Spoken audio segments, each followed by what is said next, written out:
Olá, pessoal. Boa tarde, canal Coisas de Cibeles. Boa tarde, canal Sobrapa. Muito obrigada pela presença de todos aqueles que vão nos assistir aqui nessa live. Muito obrigada por estarem nos assistindo agora, aqui já começando a nos assistir no canal Coisas de Cibeles.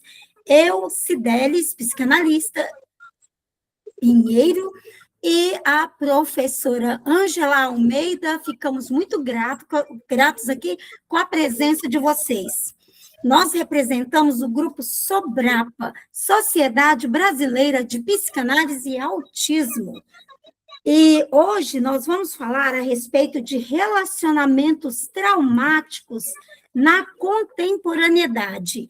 Para quem ainda não me conhece, meu nome é Cibeles Pinheiro, eu sou psicanalista clínica, sou coach em desenvolvimento social, graduada, e também sou doutora em psicanálise livre e pós-graduada em neurociências. E a professora Ângela também é professora de história, ela também está graduando em neurociências, vai ser uma neurocientista dentro de pouco tempo e tem várias outras formações. Mas daqui a pouco a professora Ângela vai se apresentar para vocês, quando ela for começar a falar. E hoje, pessoal, nós vamos falar a respeito de relacionamentos traumáticos na contemporaneidade. Nós, hoje, estamos nos reunindo aqui para compreender de forma científica e psicanalítica os chamados relacionamentos traumáticos. Trata-se de vínculos nos quais o sujeito, ao invés de encontrar reconhecimento e sustentação psíquica, ali no seu relacionamento, onde ele espera ser amado, acolhido, mesmo em relacionamentos amorosos, muitas vezes em relacionamentos familiares, em relacionamentos com amigos, em empresas, em lugares onde se associa com outros, como âmbitos religiosos e tudo mais. Né? Vai haver, muitas vezes, relacionamentos traumáticos,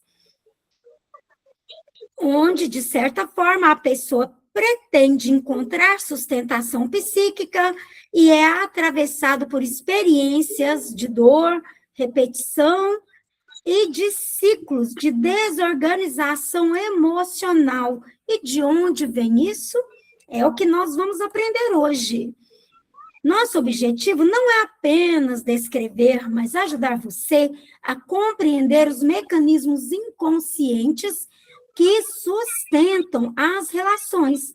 E para começarmos essa abordagem, eu vou falar aqui um pouco a respeito dos primeiros vínculos de afeto.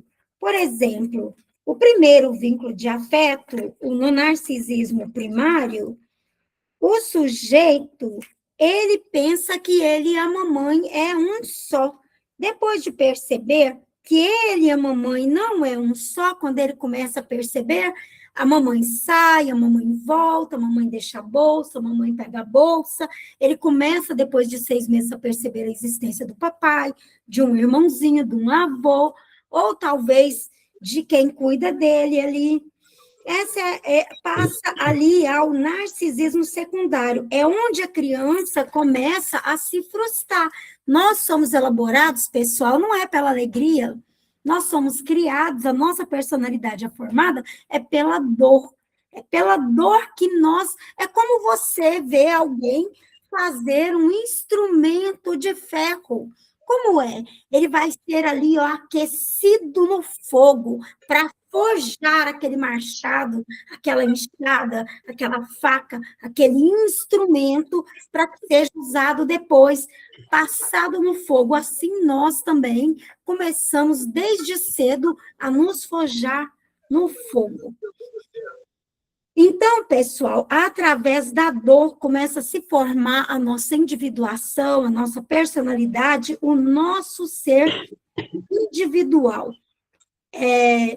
Então, quando nós começamos a nos frustrar, nós começamos também a nos esforçar para agradar, para sermos aceitos. E essas primeiras relações objetais de amor,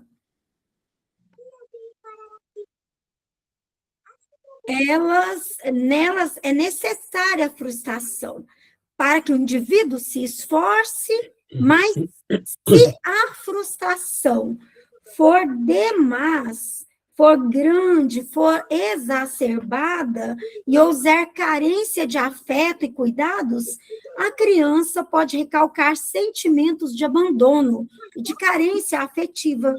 Portanto, podemos compreender os relacionamentos traumáticos atuais vinculados a esses sentimentos com uma insistência psíquica em reviver experiências de dor e de abandono. Por quê, pessoal?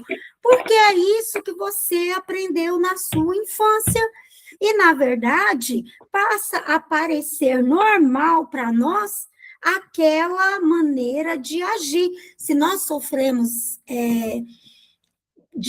a violência física, na idade adulta, a mulher vai achar que é normal ela sofrer violência física, pois os pais ou cuidadores aí espancavam. Se nós sofrermos violência psicológica, será normal para nós ficarmos ali sofrendo violência psicológica e aceitando, porque é isso que nós aprendemos lá na fase objetal.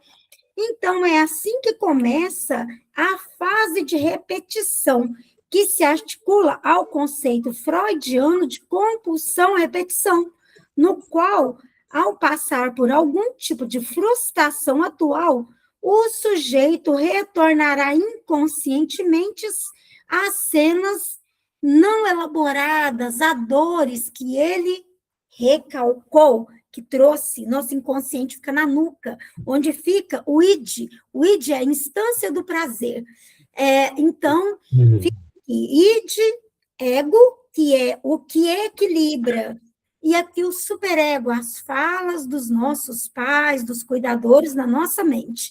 E o ego está sempre mediando entre a racionalidade, a braveza, a maneira de falar de uma maneira alterosa, com o desejo de ir para a bagunça e fazer tudo que eu quiser e chutar o balde. Então, o id é chutar o balde, o superego ou o supereu é a racionalidade e o ego é frágil para estar na briga desses dois.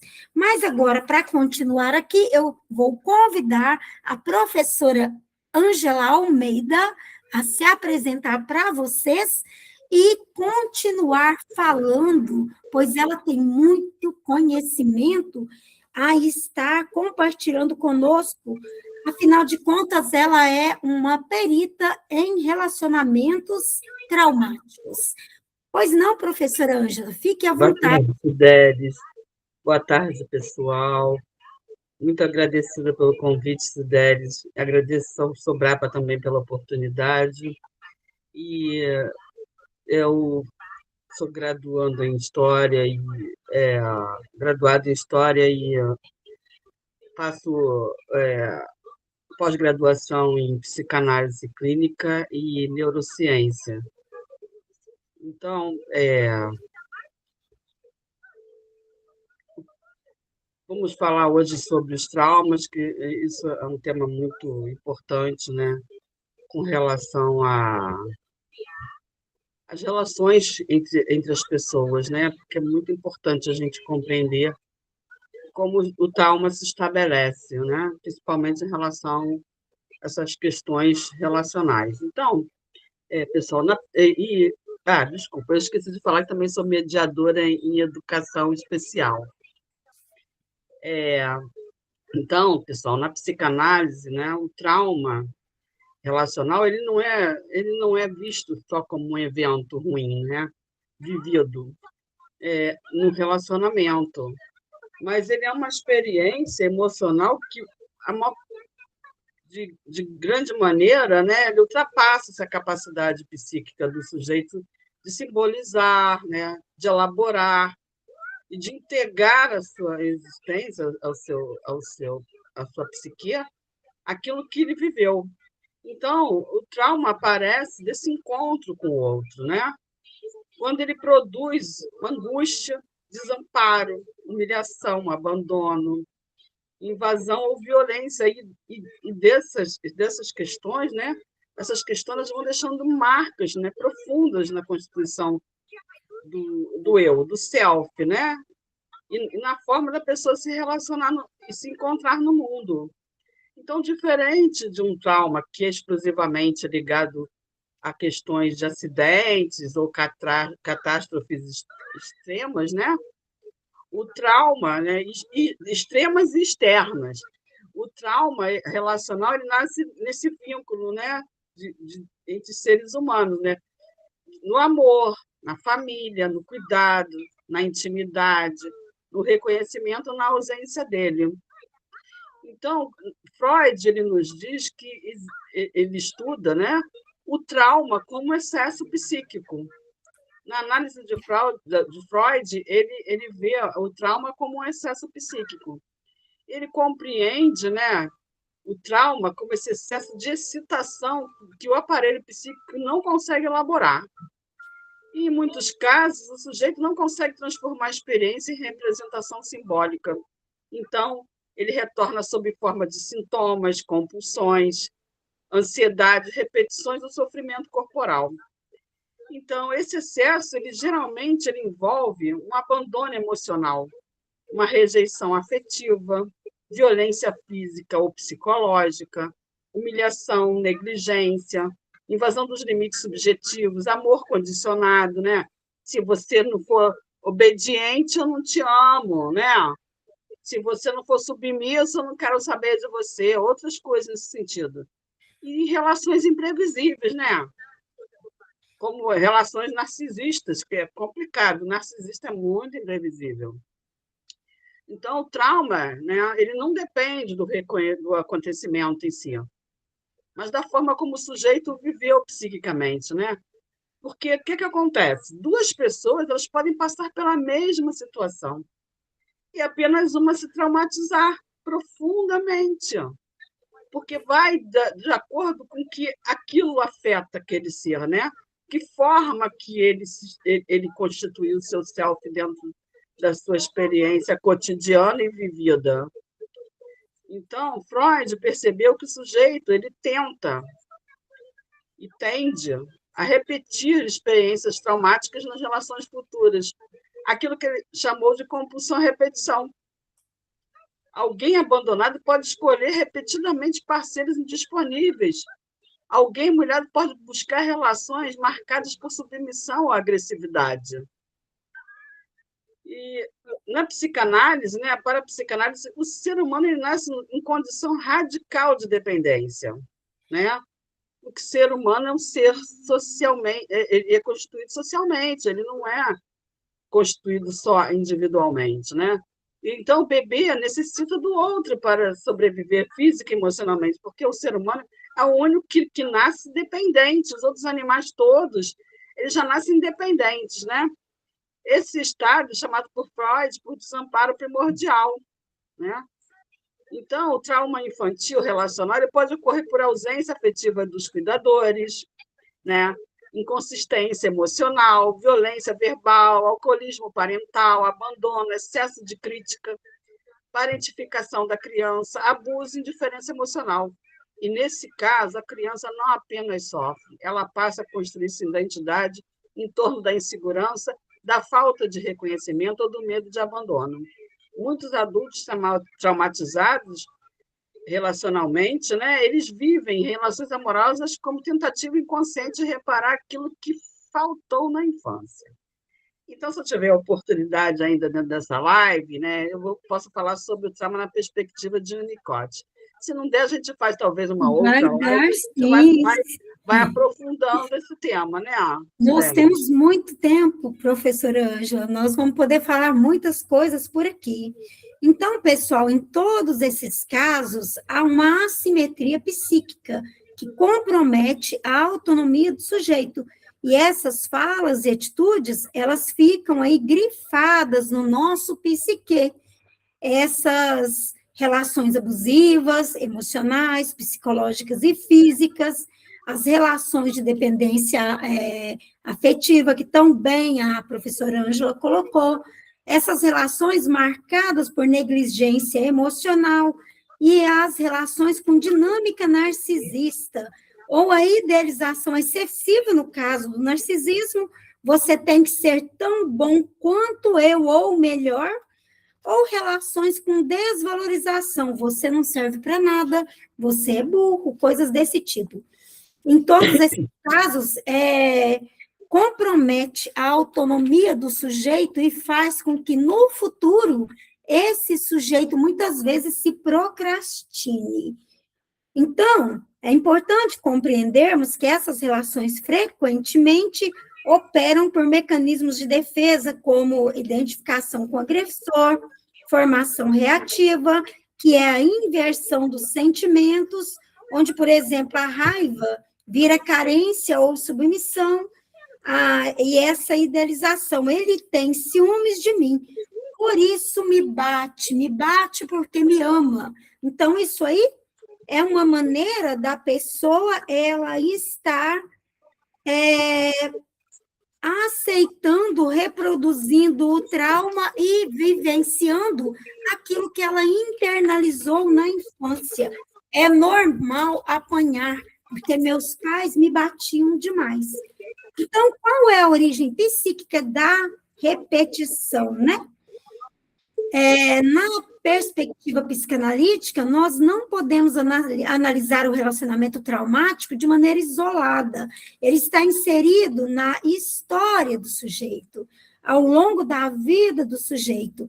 E, na maioria das vezes, há uma repetição de padrões vivenciados nessas primeiras relações, no narcisismo primário e o narcisismo secundário, porque, como nós já falamos, nós somos cunhados na dor. É ali que se forma o nosso eu, a nossa personalidade, especialmente com figuras parentais. As vozes ficam aqui no nosso superego, no nosso supereu, falando o tempo todo, né? E a saída de um relacionamento traumático não ocorre apenas no plano consciente. É necessário um trabalho de elaboração psíquica, no qual o sujeito passar a reconhecer os padrões repetitivos e ir dizendo não a eles. Ou seja, nós vamos ter que aprender a dizer não aos padrões repetitivos, mesmo que a gente não mude de ambiente. Mas eu vou passar para a professora Ângela para ela falar mais a respeito dos conhecimentos que ela trouxe, principalmente com relação ao Winnicott. Bom, Cibele, o que você estava falando é muito pertinente, né? Porque, de acordo com a neurociência, a traumatização, né, se estabelece pela repetição. A criança ser xingada o tempo todo, ser violentada o tempo todo. Talvez não seja uma única ação que causa essa traumatização, mas essa repetição, isso vai... a criança vai internalizando isso, né? Bom, e Winnicott, né, ele vem com uma outra perspectiva, né, diferente da de Freud. Se Freud fala de excesso, Winnicott fala de falta, né? Então, o trauma, na perspectiva de Winnicott, né, ele pensa os traumas relacionais não apenas no que aconteceu, mas também no que faltou acontecer. É muito interessante, porque ele enxerga isso de uma perspectiva oposta, muito diferente. Então, ele pensa assim, o que faltou? Faltou acolhimento, faltou hold, que é a sustentação emocional psíquica da criança, né? Quando a mãe o acolhe, quando a mãe o sustenta emocionalmente, que não deixa que nada falte. Então, quando falta essa sustentação emocional psíquica da criança,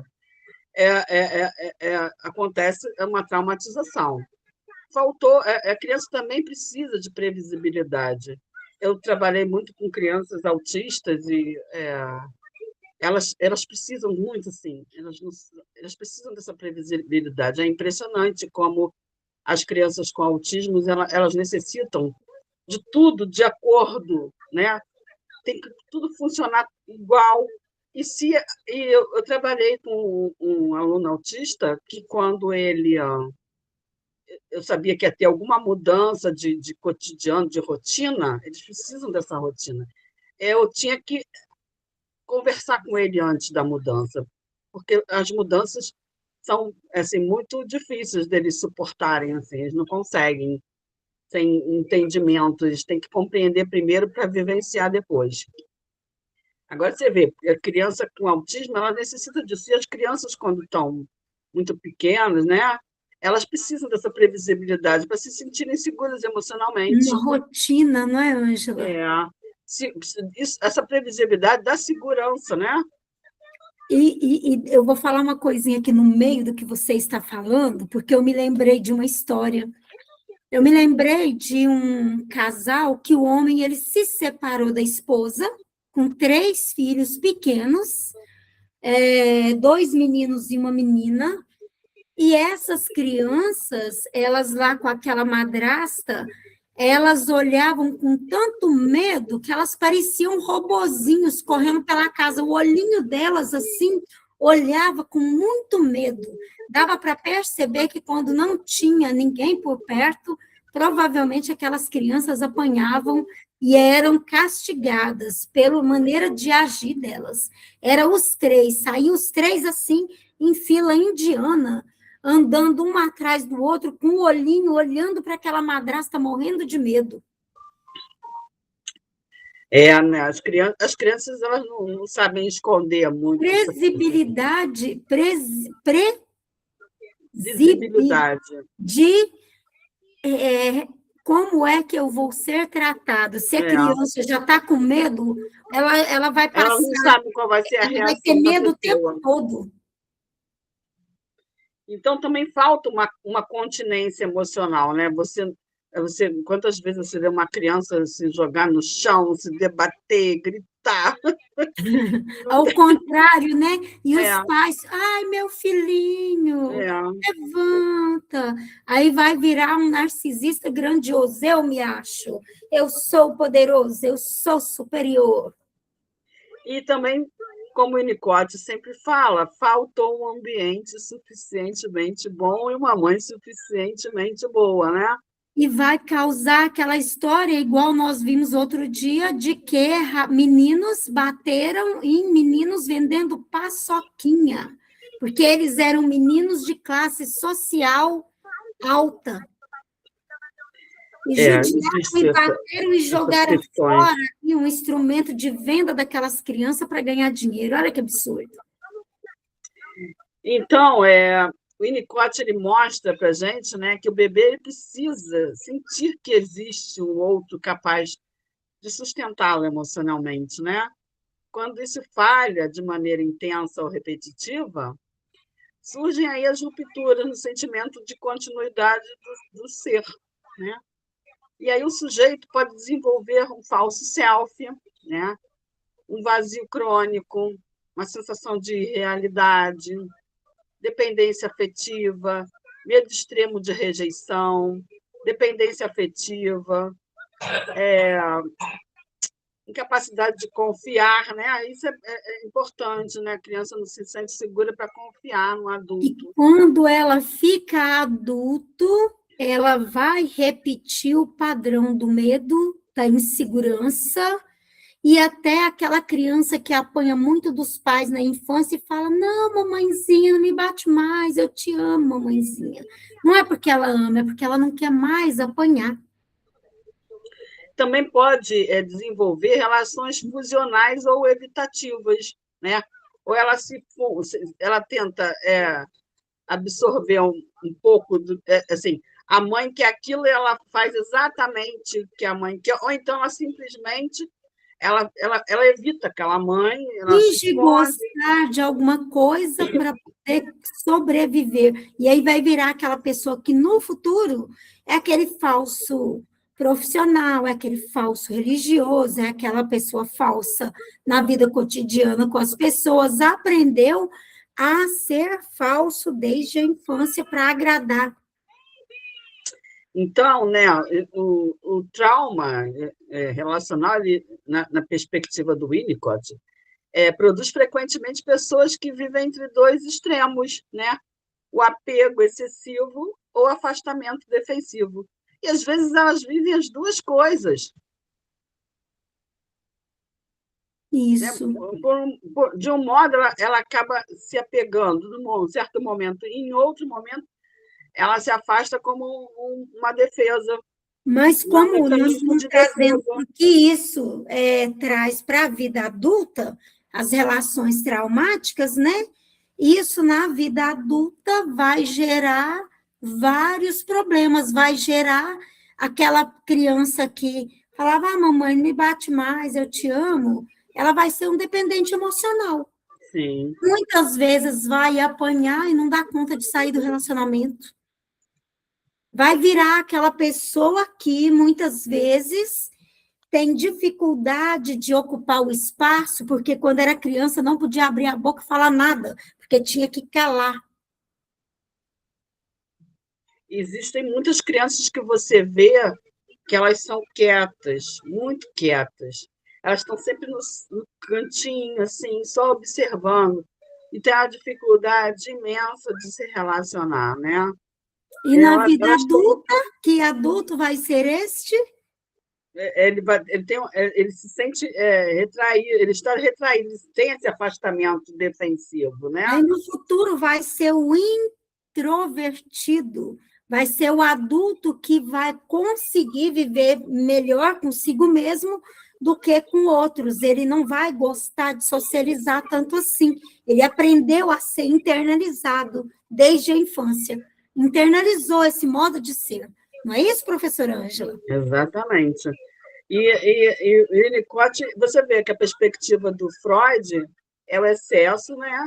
Diferentemente, o Winnicott ele vê na falta. E essas duas perspectivas são muito importantes e complementares. Isso.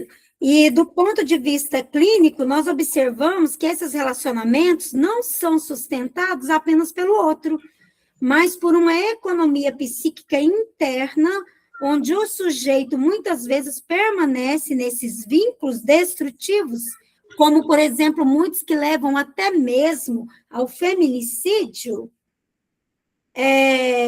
porque eles atualizam fantasias inconscientes, como em vínculos em que a criança era muito cobrada, nenhum elogio, muitas responsabilidades desde cedo. O sujeito internaliza que para ser amado é necessário um esforço extremo e que nada que faz é suficiente para receber algum reconhecimento, feedback positivo ou mesmo amor. É como se ele tivesse apenas que se doar na vida adulta. Essa pessoa, muitas vezes, ela vai ter dificuldades, ela vai continuar sofrendo na vida adulta os abusos que sofreu na infância. Quer falar mais alguma coisa, professora Ângela, mais um pouco? Se eu puder, eu falo. Fica à vontade. Então, eu vou falar que na contemporaneidade, né, os traumas relacionais eles aparecem fortemente ligados ao narcisismo, muito, muito, muito, muito em voga, né, na nossa sociedade. Nossa sociedade está muito narcísica porque nós viemos historicamente voltados na questão do individualismo, né, porque o liberalismo trouxe consigo o bojo do individualismo, né? E também trouxeram as relações descartáveis, que a gente chama de modernidade líquida, Relacionamentos relações líquidos. líquidas, né? Amor líquido. Sim. Então, as relações descartáveis, né? O ghosting, né? Ghosting é você se relaciona com uma pessoa, de repente aquela pessoa te bloqueia, te apaga, te fecha, te elimina, some da sua vida. Esse trauma também vem de manipulação emocional, relações abusivas, hiperexposição digital, né? Existe a questão, a gente pode falar a qualquer hora dessa, porque é muito legal falar sobre o cancelamento, né? As pessoas estão sendo canceladas. Você não concorda com a opinião do outro, apesar de vivermos numa democracia, você não concorda. Muitas vezes você está vivendo uma imposição, né? Existem Uma grupos imposição, uma minoritários que querem. manipulação, né? Você tem que ser do meu jeito ou você não cabe aqui. Exatamente. Vivemos uma época de fascismo também. O fascismo, assim, você tem que estabelecer um inimigo comum.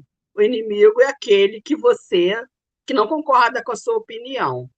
Então, já que ele não concorda com você, você não presta. Você não concorda com ele, você não presta, né? E ele Você é o também não presta, inimigo. porque eu também não concordo com ele. Aí cada um vai achar que o outro não presta. Diante dessas relações descartáveis, né? Como a gente falou, existe também estabelece-se por aí a fragilidade dos laços emocionais, né? Você vê que na contemporaneidade a sexualidade está muito dessa forma, né? Estabelecendo laços frágeis, não existem laços afetivos, existem laços materiais, sexuais, né? Então, existe também a questão da dependência afetiva virtual, né?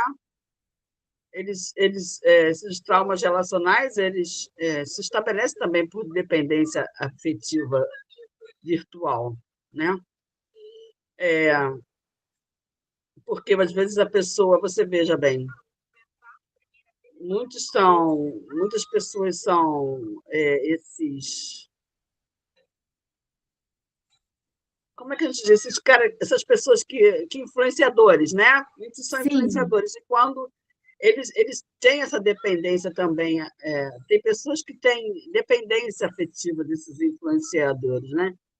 Às Porque vezes se não receber like, se não tiver muitas curtidas, se não estiver recebendo muito também. dinheiro ali, vão se sentir muito mal, vão se sentir não validados, né? Eu me lembro Porque, uma vez que um menino suicidou e ele tinha mais de 2 milhões de seguidores e ninguém percebeu tristeza nem nada. Ele fez alguns comentários ali, mas ninguém percebeu. E então, assim, parece que você tem 1 milhão de amigos, mas os amigos são aqueles que estão do lado um do outro sempre, né, Ângela?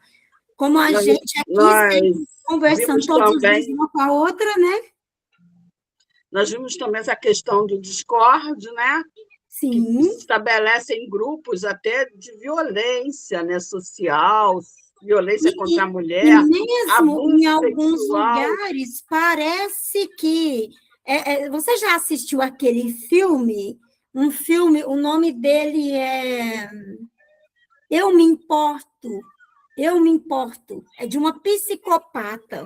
Existem grupos que parece que as pessoas se importam, mas, na verdade, estão manipulando pelos seus desejos pessoais e se juntam, e se alguém não estiver de acordo, aquela pessoa ali pode ser, de certa forma, eles podem querer descartá-la. É. Então, é isso aí. É. A lógica, né, do desempenho e da validação constante que o mundo contemporâneo Ou seja, eu me importo coisa nenhuma, eu estou querendo tirar proveito. essa lógica desse desempenho, da validação que o mundo contemporâneo preconiza hoje, né, com essa validação constante, ela pode intensificar esses sentimentos de inadequação, de abandono, de vazio narcísico, né? Pessoal, vou deixar uma dica: assistam o filme Eu Me Importo, é de uma psicopata, sociopata e tal, e é muito interessante. Assistam esse filme para que vocês observem, principalmente com relação ao etarismo, porque fala de pessoas idosas lá, então vocês assistam para vocês perceberem como é que as pessoas em grupo muitas vezes agem de certa forma, um influenciando o outro para o mal, para tirar proveito do outro. Mas agora, professora Ângela, eu quero falar aqui um pouquinho para terminar, porque eu criei uma parte aqui que eu acho de bastante importância. Aqui, ó, pessoal, a teoria das relações de objeto, ela contribui significativamente para que o sujeito internalize modelos parentais precoces, que possam orientar suas escolhas futuras.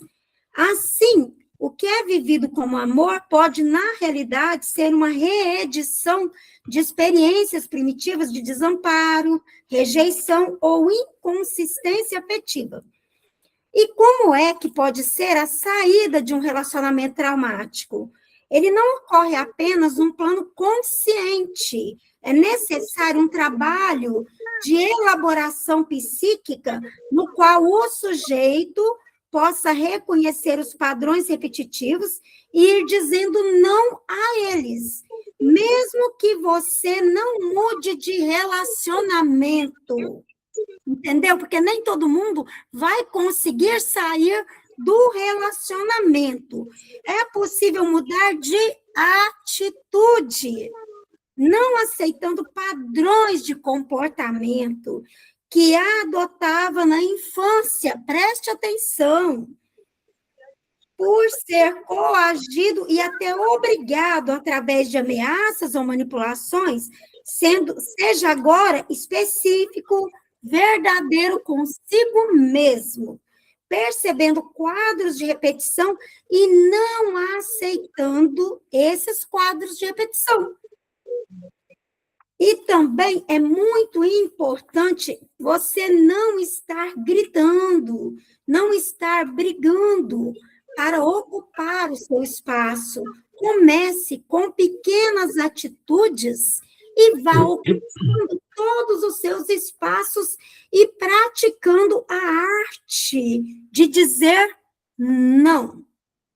Pratique a arte de dizer não, atribuindo assim novos significados à sua vida atual. E também há mudanças em sua história. Um exemplo é aquela pessoa que não se cuidava para cuidar de outros. Agora, essa pessoa se cuida, se presenteia, se enxerga e se dá o direito de se reconstruir dia a dia. Então, pessoal, nós vamos encerrar reforçando que compreender os relacionamentos traumáticos é um passo fundamental para a construção de vínculos mais saudáveis.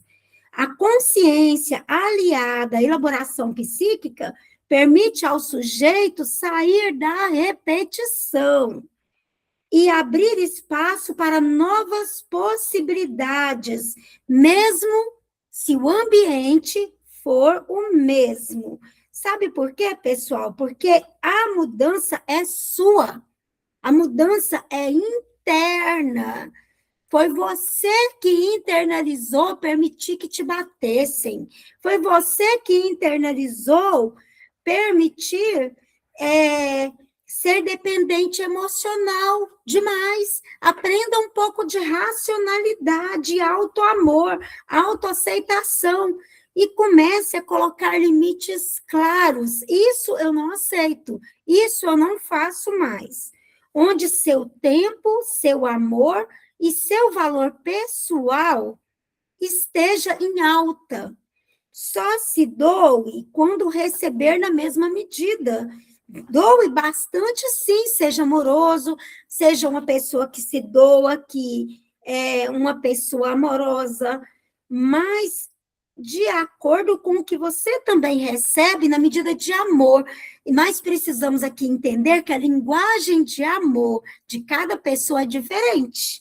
Um tem a linguagem de trazer as compras, o outro tem a linguagem do presente, o outro tem a linguagem do cuidado. Você está bem? Você está doente? Está tudo bem com você? Vamos entender a linguagem do amor de cada um. E ainda, pessoal, de acordo com o seu tempo. Não permita que peguem o seu tempo de cuidar de você, da sua saúde, e comecem a te manipular, te obrigando a fazer mais do que você pode, quando você já não está mais nesse tempo. quando você está fazendo muitas vezes mais por repetir padrões da infância, onde você se doava além do seu limite, até que seu pezinho doía, seu joelho doía, de tanto se esforçar, trabalhando e doando e não recebendo nada em troca e ainda apanhando muitas vezes. Então, entenda que seu tempo é seu. Ninguém tem o direito de mandar no seu tempo ou de exigir que você tenha a vida que quer. A vida é sua. Você internalizou na infância ser escravo, não seja mais. E ainda, aprenda o respeito. Respeito se dá a quem te respeita. Muitas pessoas querem ser respeitadas, mas o respeito que eles te dão é zero. Eles têm a capacidade de falar absurdos, mas não querem ouvir verdades. Então, de acordo com o que recebe, dê amor. Cuidado e autorrespeito é o que você merece e é o que você vai dar ao outro. Mas o autorrespeito é você entender seu limite. Entenda, você é um morador do seu corpo. Você é um morador do seu corpo. Se passar do seu limite, você vai morrer mais cedo. Se cuida, não é ninguém que manda nesse corpo. É você que é morador do seu psique. Você é dono do seu corpo, você é dono do seu psique. Estabeleça limites e cuide bem dele. Eu agradeço, o Grupo Sobrapa se despede. Muito obrigada a todos. Se inscrevam no canal Coisas de Cideles, se inscrevam no canal Sobrapa. E agora eu vou passar para minha querida, linda e maravilhosa amiga, professora Ângela Almeida, para que ela também se despeça de vocês. Não se esqueçam de deixar o seu like para a gente. Professora Ângela, pessoal, o trabalho analítico, né, ele não simplesmente busca apagar o trauma, mas permitir que o sujeito possa elaborar aquilo que foi vivido, né? E muitas vezes o primeiro movimento de cura ocorre quando o sujeito deixa apenas de reviver o trauma e começa finalmente a poder narrá-lo. Então, agradeço muito a presença de todos, espero que tenham gostado da aula, a gente fica muito feliz de ter todos aqui. É um trabalho que a gente faz com muito amor, muita dedicação. A gente está aqui de coração aberto, tentando fazer o melhor para vocês. Então, agradeço muito a participação de todos e a audiência. Muito obrigada a todos. E não se esqueçam, você é dono, é você que mora no seu corpo, é você que é dono do seu psique. Não permita agressões que você permitiu na infância. Não reviva traumas. Cuide bem do seu corpo e do seu psique. É você que mora neles.